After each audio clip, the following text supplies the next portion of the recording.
뉴스의 뒷이야기를 다루는 뉴스플러스 외전 시간입니다. 목요일 진행을 맡던 박승환 기자가 오늘 휴가를 내서 제가 대신 하루 대타를 맡게 됐습니다. 안녕하세요. 산업부 양현지 기자입니다. 네, 이제 외전 중간중간 궁금하신 점을 댓글로 남겨주시면 같이 고민하도록 해보겠습니다. 오늘 뉴스플러스 외전 첫 손님 모시도록 할게요. 정경부 문성필 기자님이십니다. 네, 안녕하세요. 네, 자기소개 간략하게 부탁드려요. 여기 나올 때마다 근데 자기소개를 해야 되는 거예요? 이제 시청자분들께 이제 한 번 더 어필하기 위해서. 네, 안녕하세요. 정치경제부 문성필 기자입니다. 반갑습니다. 네, 문성필 기자는 이제 머지플러스 사태 관련해서 단독 기획 기사 지금 계속 써주고 계신데 잘 보고 있습니다. 네. 오늘 리포트 내용을 보니까 이 제2의 머지플러스 사례들이 이제 발견이 되고 있다고요. 네. 이게 근데 조금 사전에 말씀드려야 될 부분이 있습니다. 이게 검찰과 경찰 수사가 진행 중인 상황이고 아직까지 이 업체가 불법이다 아니다 여부를 확실하게 결정 지어진 상태가 아니기 때문에 조심해야 된다라는 말씀을 저희가 드릴 수는 있지만 이 업체가 불법 업체입니다라고 이야기하는 건 사실 조금 아직까지는 시기적으로 좀 이르다 이런 얘기는 사전에 먼저 드리고 싶고요. 왜냐하면 자칫 또 선의 업체들이 피해를 받을 수 있기 때문에 그런 부분에 대해서는 저희도 조금 조심스러운 마음이 들 수밖에 없거든요. 그런 부분 조금 감안해서 들어주시면 좋겠습니다. 그 일부 업체들이 이제 보통 보면 자본 구조가 취약한 경우가 굉장히 많다라고 네. 하는데 이게 어느 정도 자본금을 가져 영업을 할 수 있다 뭐 이런 기준 같은 건 따로 없습니까? 일단은 전자금융업자로 등록을 하려면 재무대표를 상당히 꼼꼼하게 살펴봅니다. 금융당국에서. 근데 모바일 상품권 업체들은 이런 기준에 있어서는 상대적으로 좀 자유로운 편이거든요. 그러니까 자본 잠식 상태여도 아니면 적자 구조여도 모바일 상품권업을 진행하는 데 있어서는 크게 문제될 게 없습니다. 그러면 이제 전자금융업으로 등록을 하지 않는데 어느 정도 이점이 있다고 봐도 되는 걸까요? 아무래도 전자금융업자로 등록이 되게 되면 금융당국의 관리 감독을 받아야 하고 그렇게 되면 회사 운영에 있어서 조금 더 디테일하게 관리 감독이 들어올 수 있기 때문에 그런 부분은 조금 업체 입장에서 본다면 조금 이점이라고 할 수 있겠죠. 제가 이제 리포트 출연하신 걸 보면서 놀랐던 게 이 카카오톡 선물하기 대행사 같이 이제 큰 업체들도 뭐 이런 전자금융업에 등록되지 않은 걸로 밝혀지고 있는데 이게 카카오톡 측도 뭐 이런 사실을 알고 있는 건지 뭐 그런 부분도 좀 궁금한데 어떻게 보시나요? 그러니까 이런 업체들이 대부분 네이버나 카카오와 같은 그런 업체들과 계약을 맺고 제휴한 상태에서 진행되는 경우가 많습니다. 때문에 네이버와 카카오 이런 대형 IT 기업들도 이번 사태에 대해서 굉장히 유심히 지켜보고 있거든요. 저희가 앞서 이야기 드렸던 회사도 금융감독원에서 들여다본다는 사실을 아마 카카오나 네이버에서도 알고 있을 가능성이 굉장히 큽니다. 때문에 하지만 아까도 말씀드렸지만 이 업체가 불법이다 아니다를 두고 아직까지 결론이 내려진 상황이 아니기 때문에 해당 업체들 입장에서도 상황을 지켜볼 수밖에 없는 거죠. 이게 지금까지 파악된 모바일 상품권 피해 사례가 어느 정도 되고 있는 건지. 한국소비자원에 저희가 김익원 의원실을 통해서 피해 사례, 그러니까 인터넷 모바일 상품권 피해 사례를 확인을 해봤습니다. 최근 3년간 695건으로 제가 기억을 하는데요. 잠시만요. 네. 네, 695건이 맞습니다. 제 기억력이 아직 나쁘지 않아요. 네. 695건인데요. 이게 좀 재미있는 부분이 있습니다. 올해가 사실 아직 끝나지 않았잖아요. 네. 근데 올해 접수된 이미 건수가 작년을 뛰어넘었어요. 그러니까 올해 8월 20일까지 접수된 건수가 이미 작년 1년치를 뛰어넘었다. 그 말인 즉슨 이 소비자보호원에 접수된 모바일 상품권과 관련된 피해 사례가 매년 빠르게 증가하고 있다. 이렇게 이해하셔도 될 것 같습니다. 굉장히 빠르게 증가하고 있는 것 같은데 이게 제가 지금 궁금한 게 지금 머지플러스 사태로 이제 제2의 머지플러스 이런 것들을 발견하고 있는데 머지플러스 환불은 어떻게 지금 진행이 되고 있는 건지도 좀 궁금하실 것 같아요. 소비자분들께서. 네, 머지플러스 회사에서 환불 작업을 진행을 하고 있었습니다. 하지만 그 규모나 또 얼마만큼의 환불이 이루어졌는지에 대해서는 사실 밝히지 않았죠. 때문에 소비자들은 의구심을 가질 수밖에 없는 상황이 됐었다는 겁니다. 근데 지금 현재 검찰과 경찰이 수사를 하고 있죠. 이 수사가 진행 중인 상황이기 때문에 현재는 환불 작업이 원활하게 진행되진 않고 있는 것으로 알고 있습니다. 환불 작업이 지금은 원활하게 이루어지고 있지는 않다. 그런데 이제 보니까 오늘 이제 11번가에서 머지플러스 환불을 해주겠다 이렇게 커머스 업체가 나서고 있는데 이게 커머스 업체 결정에 따라서만 소비자 구제가 가능한 건지 아니면 뭐 당국에 또 다른 이제 대안이 있는 건지 이런 부분도 좀 궁금합니다. 그러니까 머지플러스 같은 경우는요, 이 금융 당국의 라이센스를 받고 사업하는 사업자가 아닙니다. 그러니까 금융당국 입장에서 봤을 때 머지플러스는 금융회사가 아니에요. 때문에 금융당국에서 관리 감독을 해야 될 이유가 사실상 없는 거죠. 하지만 이 사태가 워낙 국민들의 관심을 많이 받다 보니 머지플러스의 환불 상황에 대해서 금융당국이 굉장히 면밀하게 모니터링을 하고 있는 상황이긴 합니다. 이게 또 이 선불 전자 결제와 모바일 상품권의 차이가 또 좀 모호해서 이 전수조사 이후에도 어떻게 이제 제재할 수 있는 방안이 이렇게 구체적으로 마련되지 않은 걸로 알고 있는데 그 차이에 대해서 좀 설명을 좀 해주시겠습니까? 조금 소비자들 입장에선 답답하실 수가 있습니다. 왜냐하면 모바일 상품권 업자들은 앞서 말씀드렸던 것처럼 금융당국의 관리 감독을 받는 회사들이 아닙니다. 때문에 이제 금융감독에서 환불을 해줘라 말아라 이렇게 강제할 수 있는 상황이 아니거든요. 그래서 그렇다 보니 이 나중에 전수조사를 해서 이들 업체가 전자금융업적에 등록을 해야 된다라고 판단을 하면 아마 금융감독원은 해당 업체들에게 전자금융업자 등록을 강하게 권유할 겁니다. 그 전에는 사실상 이거에 대해서 우리 좀 확답을 내리기 굉장히 어려운 상황인 거죠. 그러면 이제 금융당국이 전수조사를 나서고 있지만 이후에 이제 조치에 대해서는 전자금융업으로 등록해라 요 정도의 이제 요구밖에 할 수 없는 상황인 거네요. 현재는 그렇습니다. 앞으로 뭐 이 부분을 보완할 수 있는 보완입법 방안 같은 건 이렇게 얘기가 나오는 게 없는 건가요? 일단 현재는 여기서 조금 오해를 하실 수가 있는데요. 모바일 상품권 업체들 전부가 문제가 있는 게 아닙니다. 그렇죠, 그렇죠. 네. 모바일 상품권은 우리들이 굉장히 편하게 쓰고 있는 어떻게 보면 그 서비스잖아요. 뭐 예를 들어서 제가 명 기자님한테 네. 뭐 카카오톡으로 뭐 커피 쿠폰을 쏜다든가 예. 이게 사실 다 모바일 상품권이거든요. 그렇죠. 그러니까 이 모바일 상품권들을 제대로 신고를 하고 정상적으로 영업하는 업체들이 훨씬 더 많고 대다수입니다.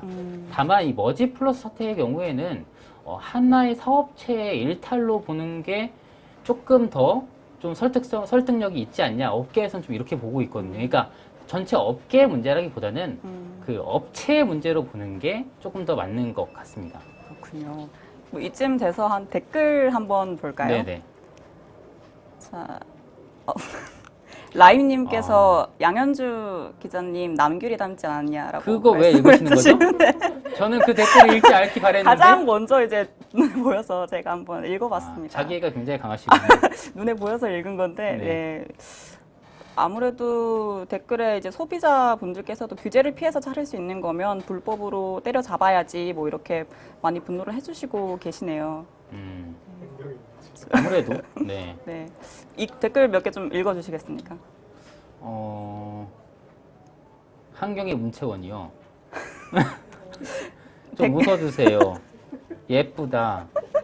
안 쳐내고 뭐 하는 겁니까? 죄송합니다. 댓글을 안 읽는 걸로. 그러니까 이 댓글 네. 제가 봤을 때 닫아야 되는 거 아닌가요? 예, 이쯤 되면? 이제 상품권이라도 제가 네. 쏴드려야 하는 게 아닌가. 그 커피 쿠폰 쏜다고 하니까요. 많이들 댓글 남겨주시기 바랍니다. 댓글 남겨주시면 제가 네. 커피 쿠폰 하나 쓰도록 하겠습니다. 네, 문채원도 동의할 수 없습니다. 그러면 뭐 저희 사실 고정 코너죠. 네. 이게 언제부터 고정이 된 거예요? 뭘 하겠다고 아직 말씀을 안 드렸는데. 네. 고정 코너라고 얘기하시길래. 그렇죠, 그렇죠. 지금 이제 뉴스 플러스 오민지 기자께서 네. 이제 해주셨던 삼행시 아. 코너인데 그래도 제가 이제 선배님이시고 또 너무 이렇게 세게 할 수는 없으니까 네. 이행시로 감사합니다. 네. 이렇게 배려를. 머지로 이행시 가도록 하겠습니다. 이게 뭐지 싶겠지만 어쨌든 네. 머지로 가겠습니다. 준비되셨습니까? 잠시만요. 그 시간을 한번 더 되는 거 아닙니까? 지금 선배님께서요. 네. 네, 갑니다. 네. 뭐냐 이건? 네. 불안한데 네. 다음 가겠습니다. 네. 죄송합니다. 감사합니다. 네, 문성필 기자였습니다. 감사합니다. 네. 네. 문성필 기자께서 설명 잘 해주셨고요. 네, 또 다음 기자분 준비하고 있습니다. 정경부 강미선 기자께서 준비하고 계신데, 네.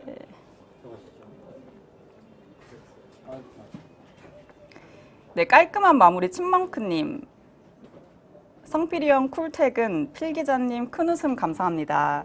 네, 미래에서 오신 문성필 기자님, 네, 문성필 기자님의 이제 댓글이 굉장히 많네요. 네, 말씀하시는 순간 정경부 강미선 기자님께서 네, 오셨습니다. 안녕하십니까. 네, 안녕하세요. 네, 자기소개 한번 간략하게 해주실까요? 네. 저는 정경부의 강미선 기자라고 합니다. 네, 오늘 이제 한은이 금리를 0.5에서 네. 0.75%로 올렸다고요. 네, 맞아요. 저도 인상을 이렇게 보니까 굉장히 드문데 인상을 이제 보게 돼가지고 출입할 때 되게 뜻깊습니다. 혹시 이제 기자분께서 출입을 하고 계시니까 네네. 금리 인상을 예측을 하고 계셨나요?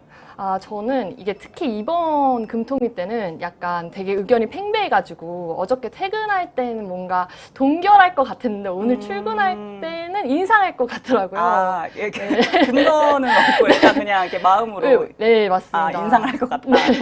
이게 근데 이제 좀 궁금한 게 금리 인상 발표가 이렇게 자주 나오는 편인지 주기가 어떻게 되는 건지. 금리 인상은 지금 2년 9개월 만에 처음이고요. 특히 이번 금통위 같은 경우에는 굉장히 의견이 팽팽했던 게 채권 전문가들은 67% 동결이라고 이제 말을 했는데 저희 출입 기자들이 이제 투표를 해본 결과 저희 쪽에서도 약간 팽팽했지만 인상이 좀 더 많았거든요. 그래서 더 예측하기도 어렵고 교수님들 사이에서도 좀 의견이 너무 나누어져 있어가지고 특히 이번 금통위 때는 되게 그 막판까지 정말 출입 기자들 사이에서도 투표를 하고 그런.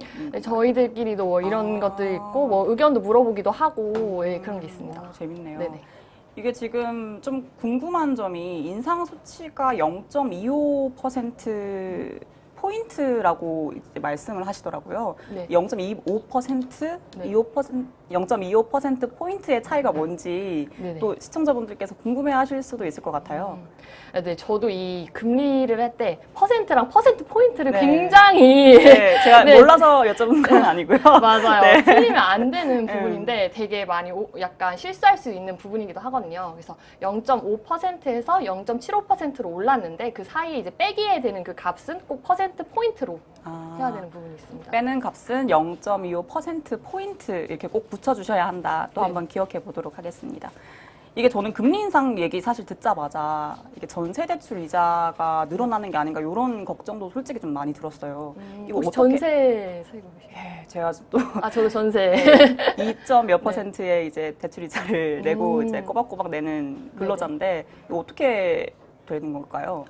네, 보통 이제 금리라고 하면 이제 저희가 알고 지금 오늘 발표된 이제 기준금리랑 이제 가상금리가 함께 된 금리가 아마 지금 말씀하신 그 금리대로 전세 대출을 받고 계실 텐데 이제 기준금리 같은 경우는 확실히 좀 낮고 그 다음에는 가상금리가 좀 많이 영향을 받게 돼요. 근데 이미 5월 달부터 계속 이제 기준금리 인상할 거다라고 네. 계속 그런 발언을 했잖아요. 그래서 시장금리는 이미 어느 정도 반영이 되어 있기 때문에 그렇게 타격은 크지 않을 것이고 그리고 또 이제 시차를 두고 반영을 하기 때문에 그런 부분에 있어서는 좀 한 2개월에서 3개월 뒤를 보고 있습니다. 2개월에서 3개월 뒤면 10월 정도로 네. 이제 체감을 할 수 있다 이렇게 보시는 건지. 네. 그리고 한편으로는 또 추가 인상을 그렇죠. 이 10월이랑 11월에 네. 한다고 하잖아요. 네, 그래서 네. 금통위 같은 경우에는 지금 딱 올해 2번 남겨놓은 상태이기 때문에 좀 그런 점도 좀 많이 감안을 해야 될. 그 소상공인이나 자영업자 네. 같은 이제 시장 반응은 어떤 편인가요? 네.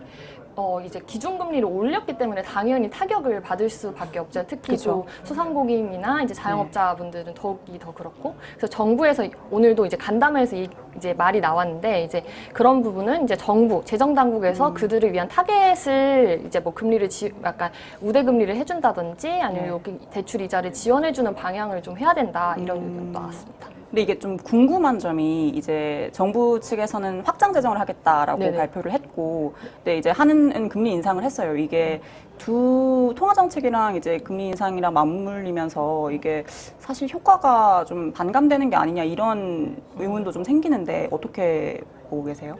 네, 맞습니다. 또 오늘 아침에 또 보시면 추석 전까지 재난지원금 네. 지급한다고. 재난지원금 지금 받으시는지 네, 저희 받을 수 그렇죠. 있겠죠? 받을 수 있겠죠? 네. 재난지원금을 지급하면 또 돈을 지금 풀고 있잖아요. 네. 근데 막상 또 통화당국은 이제 금리를 인상한다고 하니까 이게 엇박자 아니라는 논란이 좀 계속되고 있고 이런 논란에 지금 계속 이어지고 있는 상황이에요. 이게 엇박자가 날 수 있다라고 얘기가 계속 되고 있는데 근데 네. 금리 인상만으로 이게 지금 올랐다고는 하지만 아직 금리가 1%도 안 되잖아요. 이게 뭐 가계부채, 집값 네. 진짜 잡을 수 있나 뭐 이런 의문도 좀 있어요. 네네네. 어떻게 보시는지. 네, 오늘 리포트에서도 좀 많이 나왔었는데 네. 금리를 인상했을 때 오히려 집값이 올랐다. 그때 금리를 인상했던 시기에 집값이 오른 적이 있었다. 이런 통계와 네. 과거 이런 기록들이 있더라고요. 그렇죠. 그래서 확실히 집값을 잡는 거에는 너무나 복합적인 요인들이 있기 때문에 금리 인상 하나로만으로는 이제 집값을 잡기는 좀 어려울 것으로 전 보고 있습니다. 금리 인상이 집값을 잡을 거라고 확신할 수는 없다. 네, 만병통치약은 아닌 셈인 네, 거죠. 그쵸. 네.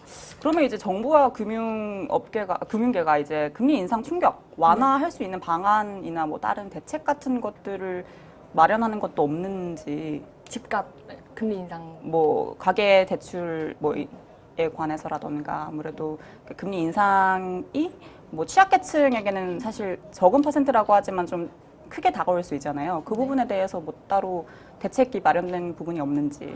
아, 네. 그것도 오늘 또 간담회에서 의견이 나왔었는데, 아. 발언이 나왔어요. 그런 점에 있어서는 이제 한국은행이 그런 부분들에 있어서 대출을 지원하거나 또 재정당국과도 소통을 하면서 네. 지원할 것이다. 또 엇박자라는 의견도 많이 나오고 있지만, 오히려 정책 공조다. 뭐 우리는 뭐 하모니다. 뭐 이런 이야기도 나오고 있습니다. 네, 이게 사실 이제 쉽지 않아요. 이게 보면 1월부터 충격이 한꺼번에, 그러니까 금리를 10월에도 올리고 한 번 더 올린다고 하셨잖아요. 네. 10월에는 올리지 않을지는 않- 모르죠. 모르지만 네. 올릴 가능성이 있고 보니까 이제 네. 올릴 가능성이 높은 걸로 저는 이제 보고 있었는데 이게 만약에 이제 또 한 번 금리 인상이 올라가면 1월쯤에는 이게 여파가 굉장히 크게 미칠 것 같은데 그 부분에 대해서는 혹시 어떤 우려가 따로 없을까요? 네, 그때마다 이제 네. 상황이 또 달라지고 코로나의 확산세가 어떻게 될지 모르고 지금 또 가계대출이 지금 굉장히 많이 중단에 대한 시그널을 많이 보내고 있잖아요. 그런 상황도 함께 고려해야 될 부분이 또 있습니다. 네. 네. 저 정경부 출입 기자로서 네. 이제 이번 금리 인상, 기준금리 인상 어떻게 보고 계신지, 어떻게 평가하고 계신지 좀 궁금한데 개인적인 의견 좀 여쭤봐도 될까요? 네. 네, 저는 첫 발을 뗐다라고 생각을 합니다. 또 금리 인상을 안 할 수 없는 부분도 분명 존재하거든요. 물론 이제 힘드신 분들도 있으시지만 지금 또 금융 가계부채 가계빚 문제도 있고 또 물가도 지금 굉장히 상승하고 있고 그래서 첫 발을 뗐다라고 저는 생각을 하고 있고요. 또 금리 인상이 꼭 나쁜 것만은 전 또 아니라고 말하고 싶어요. 오히려 인상을 해야 될 때는 또 해야 된다. 어떤 점에서 네, 지금 방금 말씀드렸다시피 네. 가계빚이 너무 많이 있는 상태이고 그리고 또 지금 계속 물가가 굉장히 오르고 있으니까 이거를 좀 눌러주는 효과로서 금리 인상을 또 말할 수 있을 것 같습니다. 네, 그렇군요. 이쯤에서 그러면 댓글을 네, 한번 저도 이게 읽어보도록 신기했어요. 할까요? 0.25% 차이 없어요. 영향도 없고요. 물빼기님이 이렇게 말씀을 하시는데 사실 저도 이제 금리 인상에 대한 큰 효과가 있을까라는 생각이 좀 들기는 해서 네. 이게 또 기준금리다 보니까 네. 또 그런 의견인데 좀 그래도 한편으로는 되게 상징적인 거거든요. 아. 그래서 구두로만 말을 해도 네. 그래서 기준금리는 올린 적이 없는데 5월 달부터 그냥 이주열 총재가 말만 했는데도 시장금리는 인상이 되고 있었잖아요. 그러니까 그런 거에 대한 이런 효과, 그러니까 한국은행이 갖는 상징성, 또 기준금리가 갖는 상징성이 시장금리나 이렇게 여파로 좀 뻗어나갈 수 있기 때문에 네, 그런 점에서 또 유의미하다. 아무래도 9번 동결 후에 이제 처음 올린 거니까 10번. 10번 네, 올린 거니까. 네, 그렇군요. 정치경제부 정호진 기자님이 잘해주시나요? 라고 라임님께서 오는데. 저희 되게 잘 알고 계신데. 네, 정치경제부 정호진 기자님이 이제 미선 선배보다 한 1년 후배거든요. 어떻게 제 동기이자 어떻게. 네, 너무 잘해준다. 여기 네, 정호진이가 잘하고 있는. 이름까지 네. 네, 알고 있는 게 너무 신기하네요. 슬기 선배께서 슬기 선배가 잘해주죠. 네. 네. 여기도 이렇게 다 나오는 게 너무 네. 다 알고 계시는 게 너무. 그러게요. 너무 네. 많은 사랑 너무 감사합니다. 네. 김지민님, 미선 누나도 예뻐요. 네. 예, 감사합니다. 두 미녀 토크쇼 뉴스 플러스 외전 만세 까르까르. 네, 호진형 막내인가? 네, 지금 정호진 기자가 정경부 막내를 맡고 얼마 전에 이제 신입 기자분께서 들어오셔서 막내를 이제 탈피를.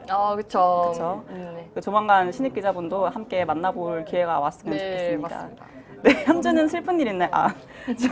슬픈 일 없어요. 제가 오랜만에 카메라 앞에 나와서 약간 카메라 울렁증이 지금 저도 저도 그런 거 있습니다. 슬픈 일 없고요. 기쁜 일 많이 있습니다. 네. 그럼 오늘 호진이 형 막내 탈출. 네, 알겠습니다. 네, 그러면 뭐 오늘 출연해주신 강미선 기자님 네. 첫 출연인데 네, 네. 첫 출연. 어떻게 소감이 어떠세요? 네, 뉴스 좀 외전. 네. 뉴스 예전이요? 되게 떨릴 것 같으면서도 너무 이렇게 이야기할 수 있으니까 네. 네, 되게 재밌네요. 저도 선배랑 같이 나와서 맞아요. 다행이라고 다행이라는 생각이 듭니다. 네, 지금까지 정경부 강미선 기자였습니다. 네. 네, 감사합니다. 감사합니다.